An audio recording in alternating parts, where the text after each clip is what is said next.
देखिए, जीवन में कुछ कमेंट्स या फिर कहें कि कुछ बातें ऐसी होती हैं, जहाँ पर ऐसा लगता है कि लोग छोड़ गए, मेरे पास कोई एक ही सहारा था, उसने भी बात बंद कर दिया। जैसे कमेंट्स आते रहते हैं कि कोई उनकी सिस्टर थी, बात करना बंद कर दिया, कि वो किसी और से कहें कि बुरे वक़्त में कोई ना कोई सहारा होता है, चाहे किसी से बात करने का ही सहारा हो, लेकिन वो भी छूट जाता है।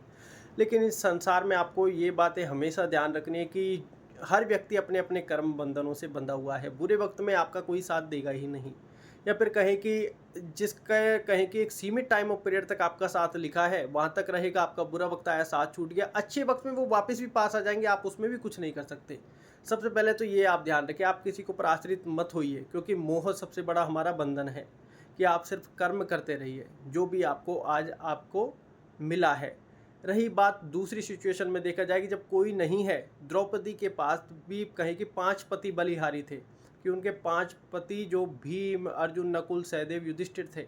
लेकिन उसमें ने कहा कि आखिर में अंत में गोविंद को ही पुकारना पड़ा। और तो हम भी ऐसे ही हमारे कहें कि इस जीवन में आए हैं, हम सबका प्रारब्ध भाग्य निश्चित है, कौन व्यक्ति हमारी लाइफ में कब आना है, कब जाना है, किससे किस समय पर बात होनी है, किससे किस समय पर बात होनी है। कोई न हमारा फ़ायदा उठाएगा, कौन हमारा सहारा बनेगा, कौन हमारा सदुपयोग करेगा, कौन हमारा दुरुपयोग करेगा, ये बातें सब निश्चित है। इसलिए याद हमेशा ईश्वर को करो, ईश्वर का नाम लो, ईश्वर से ही सहायता मांगो, ईश्वर से ही मदद मांगो। वही आपके लाइफ में किसी ना किसी को निमित्त बना के भेजेगा, माध्यम बना के भेजेगा। इसके अलावा आपको कोई और सहारा नहीं देगा। इसलिए मेडिटेशन, ध्यान, नाम जाप का जरूर सहारा ले। जो भी मदद मांगे ईश्वर से मांगे, जो भी पुकार लगा ईश्वर के पास लगा। बाकी सब दुनिया तो मिथ्या और कहें कि मोह बंधन का एक माया जाल है। ये बात आप ध्यान रखें।